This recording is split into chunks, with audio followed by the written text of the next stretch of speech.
ሰላም ክቡራትና ክቡራን የሴርዋና ቱብ ተመልካቾቻችን እንደምናረፈዳችሁ ከሴርዋና ቱብ ወደ እናንተ የሚደርሰውን የዕለቱን የአዲስ ነገር የዘገባ ጥንቅራችንን ወደ እናንተ ማድረሳችሁ ይሆናል። የቱርኩ ፕሬዝዳንት ጉዞ ተሰርዟል። የተሳሳተ ዘገባ ተሰራጭቶብኛል ሲል የሴቶች ማህበራዊ ጉዳይ ሚኒስቴር አስታወቀችም። ዘጠነኛው የአፍሪካ ህብረት ቢዝነስ ፎረም በአዲስ አበባ ከተማ መካሄድ ጀምሯል።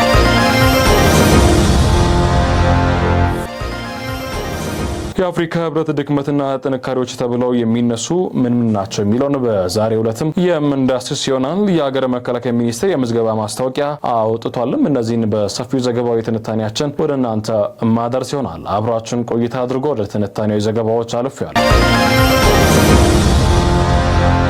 የቱርኩ ፕሬዝዳንት ረሲፕ ጣይብ ኤርዶጋን በዛሬው ዕለት በአቡዳቢ ጉብኝት እንደሚያደርጉ ተቆጥሮ ተይዞ እንደነበር ይታወሳል። ይሁንና ግን በይፋ ባልተገለጸ ምክንያት የኤርዶጋን የአረብ ኤሚሬት ጉዞ መሰረዙን ተዘግቦታል። ጉዞ የተሰረሰው ኤርዶጋንና ቤን ዛይድ በስልክ ከተናገሩ በኋላ እንደሆነም ተጠቅሷል። ይህን ተከትሎ ኤርዶጋን በነገው ዕለት በቀጥታ ወደ አዲስ አበባ ጉዞ እንደሚያደርጉ ነው የተሰማው።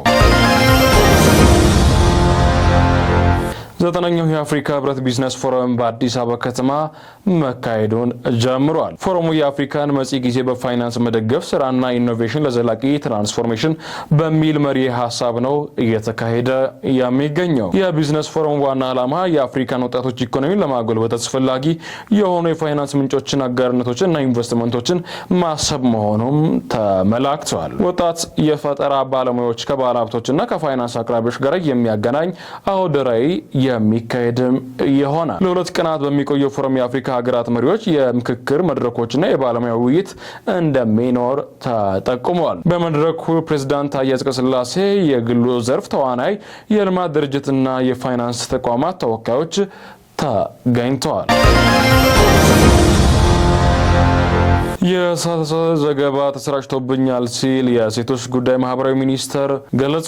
የሴቶች ማህበራዊ ጉዳይ ሚኒስቴር ከጊዜ ወደ ጊዜ እየጨመረ የመጣውን የፍቺ ቀጥር ለመቀነስ የቅድመ ጋብቻ ስልጠና ሰርቲፊኬት ሳይዝ ማንም ሰው ወደ ጋብቻ እንዳይገባ የሚደረግ አሰራር ሊጀመር ነው በሚል የተሰራጨ ዘገባ የተሳሳተ መሆኑን አስታውቋል። ሚኒስቴሩ ባወጣው መግለጫ ጥንዶች ስለሚጀምሩት አዲስ ህይወት ምዕራፍ በቂ እውቀት እንዲኖራቸው ጠንካራ ቤተሰብ በመስራት እንዲችሉ ለማድረግ ቅድመ ጋብቻ የግንዛቤ ማስጨበጥ ስልጠና መስጠት አስፈላጊ መሆኑን በሁሉ እንገነዘባለንም ሲል ጠቅሶ ይህ በተለያዩ ሀገራት እንደ አንድ መፍትሄ ተደርጎ የተሰራ እና በሀገራችንም አንዳንድ የሃይማኖት ተቋም በዚህ ላይ እየሰሩበት እንደሚገኙ ይታወቃል ሲሉ ገልጸዋል። ይሁን እንጂ ሚኒስትሩ ከሚቀጥለው ዓመት ጀምሮ አስገዳጅ ለማድረግ ያለመ የአሰራር ማዕቀፍ እያዘጋጀ ነው የሚል መረጃ ፈጽሞ የተሳሳተ መሆኑን ሊታረም ይገባል ሲሉ አሳውቀዋል። በመታው የጀመረውን ጥረት አጠናክሮ እንዲቀጥል የገለጸ ሲሆን ከስልጠና በተጨማሪ ትዳር እንዳይናጋና ቤተሰብ እንዳይበተን ቤተሰብ ተኮር የምክክር አገልግሎት ለማሳተፍና ለማጠናከርም በትኩረት እየተሰራ ነው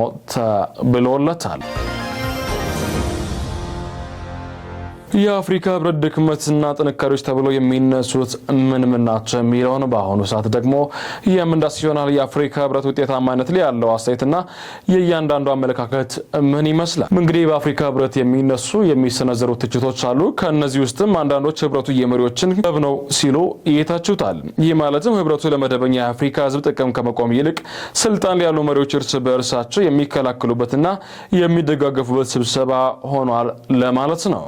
መሸሸጊያ ነው ይሉታል። ይህን ህብረት ሲተቹት ብዙዎች ህብረቱ በአባል ሀገራት ውስጥ የሚፈጸሙ የሰብአዊ መብት ጥሰቶችን ወይም የዲሞክራሲ እጦትን በዝምታ ያልፋል ተብሎ ይተቻል። መሪዎች አንዱ ሌላውን እንዳይነቀፍ በሀገር ውስጥ ጉዳይ ጣልቃ ለመግባት የሚል መርህ እንደ ጋሻ ይጠቀሙበታል የሚልም እምነት አለ በማለት ተቺዎች ይገልጻል። አንዳንድ መሪዎች ህገ መንግስቱን እየቀየሩ በስልጣን ላይ ለመቆየት ሲሞክሩ ህብረቱ ጠንካራ እርምጃ አይወስድም የሚል ቅሬታ ይቀርብበታል። ህብረቱ መፈንቅለ መንግስትን ቢያወግዝም ህገ መንግስቱ መፈንቅለ መንግስት ስልጣን ላይ ሆኖ ህግ ማሻሻልን ግን በዝምታ ይመለከታል የሚሉታል። የአፍሪካ ህብረት ጉባኤ በአብዛኛው በዝግ የሚደረጉ ናቸው። ውሳኔዎች ከላይ ወደ ታች የሚወጡ በመሆናቸው መደበኛው የአፍሪካ ህዝብ በህብረተሰቡ አሰጣጥ ላይ ያለው ተሳትፎ እጅግ አነስተኛ ነው። ይህም ድርጅቱ የመሪዎች እንጂ የህዝቦች አይደለም የሚል ትችት መነሻ ሆኖታል። በአገሪቱ የተባበሩት መፈንቅለ መንግስታት ማስቆም አለመቻል አንዱ ችግር ነው። በምዕራብ አፍሪካ የታዩ መፈንቅለ መንግስቶች በዘላቂነት መከላከልና ወደ ዲሞክራሲያዊ ስርዓት መመለስ ላይ ትልቅ ፈተና ገጥሞታል ይላል። ለምሳሌም ከተጠቀሱ ሀገራቶች ማሊ፣ ጊኒ፣ ቡርኪና ፋሶ፣ ኒጀር ናቸው። ሌላው ትልቁ የኢኮኖሚ ጥገኝነት ነው። ህብረቱ ሌሎች ሀገራት ላይ ጥገኛ ሆኖ እንዴት ነጻ ሆኖ ሊያሳልፍ ይችላል የሚል ጥያቄ ይቀርብበታል። የሚተላለፈው የህብረቱ ውሳኔዎች በሀገሪቱ ዘንድ አለመከበር ይስተዋላል። እንዲሁም ስብሰባዎች ታች ወርደው ውጤት ከማምጣት ያለው በጀትና አበል መብያናቸው ታች ወርዶ ሲፈጸም አይታይም በሚል ሰብ ይተቻል የአፍሪካ ህብረት። እንዲሁም ደግሞ ሌሎች ደግሞ የአፍሪካ ህብረትን ሲወድሱ እንመለከታለን። ጠንካራ ጎኖቹስ ምን ይመስላል? እነሆ አገሪቱ አንድ ለማድረግ ብቸኛ ተስፋ ህብረቱን የሚሉም አልጠፉ። ከዛ ባለፈው ውጤታማ የሆኑባቸው ጉዳዮችም ደግሞ ይነሳል። የአፍሪካ ነጻ ንግድ ቀጠና የህብረቱ ትልቅ ስኬት ነው። በሀገሪቱ ሀገራት መካከል ያለው የንግድ ልውውጥ ለማሳደግና የኢኮኖሚ ጥገኝነትን ለመቀነስ የጀመረው ግዙፍ ፕሮጀክት ተስፋ ሰጪ ሆኖ ይታያል። ሰላም ማስከበር ስራዎች በበጎነት ይጠቀሳሉ። ሀገሪቱ በሶማሊያ እና በሌሎች ቀውስ ባላቸው አካባቢዎች የሰላም አስከባሪዎች በማሰማራት ግጭቶችን በመቀነስ ረገድ ትልቅ ሚና ተጫውቷል። የአፍሪካ ሀገራት በዓለም አቀፍ መድረክ የአንዳንድ ድምጽ ባለቤት እንደሆኑ አድርጓል። ቀደም ሲል የአፍሪካ ህብረት በዓለም አቀፍ ስብሰባዎች ላይ በተበታተኑ መልክ ነበር የሚቀርቡት።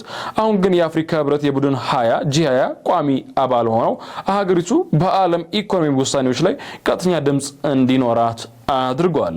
በዓለም የአየር ንብረት ለውጥ ጉባኤ ላይ አፍሪካ በአንድ ድምጽ እንድትደራደር በማድረግ የበለጸጉ ሀገራት ለጉዳት ካሳ እንዲከፍሉ ጫና ለመፍጠር አስችሏል። አፍሪካውያን ስለ ማንነታቸው እንዲያውቁ ፓን አፍሪካኒዝም በሚል ስያሜ ታሪካቸው እንዲከበርና በውጭ ሀገራት የሚኖሩ አፍሪካውያን በሀገሪቱ ግንባታ ላይ እንዲሳተፉ እውቅና ሰጥቶ ይኖራል። አፍሪካ በዓለም ከፍተኛ ቁጥር ያለው ተፈናቃይ ያለበት አህጉር በመሆኑ ህብረቱ የካምፓላ ስምምነት የተባለውን ህግ አጽድቆታል። ስምምነቱም ሲሆን በሀገሩ ጦርነት፣ በተፈጥሮ አደጋ ለተፈናቀሉ ዜጎችም ጥብቅና ድጋፍ እንዲያደርግ የሚያስገድድ ህጋዊ ማዕቀፍ ያለው ሆኗል። ምንም እንኳን ፈታኝ ቢሆንም ህብረቱ ግጭቶችን በራሱ አቅም ለአፍሪካዊ ችግሮች መፍትሄ በሚል ለመፍታት የሚያደርገው ጥረት አሁን ላይ ተጠናክሮ ቀጥሏል። ግን ብዙ ሀገራት ላይ ግጭቶች በአሁኑ ሰዓትም አልጠፉም። የአፍሪካ በሽታ መቆጣጠር መከላከያ ማዕከል አፍሪካን CDC የህብረቱ በጎ ጎን ሆኖ ይገኛል። በኮቪድ-19 ወረርሽኝ ወቅት ህብረቱ ካሳየው ብቃት በስተጀርባ የተቋም አንዱ ሆኖ ይጠቀሳል። አፍሪካ የራሷን ክትባት እንድታመርት፣ የጤና ባለሙያ እንድታስተምርና ወረርሽኞችን በጋራ እንድትመክት በማድረግ ረገድ ትልቅ ስራ እየሰራም ደግሞ ይገኛል። ሌሎች የሚነሱ በጎ ጎኖችም አሉት። ሲጠቃልል እንደየአመለካከቱ ስለ አፍሪካ ህብረት ውጤታማነት ላይ የሚሰጡ አስተያየቶችም የተለያዩ ናቸው። ይህን ዝርዝር ያጠናቀረው ተገፌ ኢትዮጵያ። በስተመጨረሻ ማጠቃለያ ዘገባችን የሀገር መከላከያ ሚኒስቴር የምዝገባ ማስታወቂያ ወጥቷል። የሀገር መከላከያ ሚኒስቴር ካሁን በፊት የመከላከያ ሰራዊት አባል የነበሩ በተለያዩ ምክንያት ከሰራዊት የወጡና ተመልሶ ሰራዊትን ለማገልገል ፍላጎትና ግጭት ያላቸው እስካሁን በመመለስ እድል ያላገኙ አባላትን መልሶ በሰራዊቱ እንዲያገለግሉ የምዝገባ ማስታወቂያ ወጥቷል። ምዝገባ በሁሉም የምዝገባ ጣቢያዎች እየተከናወነ በአሁኑ ሰዓት ይገኛል። ኢትዮጵያ በተለይ ከኤርትራ ጋር ያለው ሁኔታ ወደ ጦርነት ሊያመራ እንደሚችል በርካቶች ስጋታቸውን እየገለጹ ሲሆን ከኤርትራ በድንበር አካባቢ ምሽግ ከመቆፈራቸው ጀምሮ በተለያዩ ከየካቲት 06 2008 ጀምሮ በርካታ የማንካይዝ ጦርና እግረኛ ሰራዊት እያንቀሳቀሰች ትገኛለች ኤርትራ። ክቡራትና ክቡራን የሴርዋና ቲዩብ ተመልካቾቻችን ለዛሬ ያዝናቸው ዘገባዎች ይመስሉ ነበር። ይህን ዘገባ አጠናቅሬ ወደ እናንተ ያደረስኩት እኔ ዘላለም ታረቀኝ ነበርኩ። ሰናይ ቀን እያልኳችሁ በዚህ አጠቃለልኩ።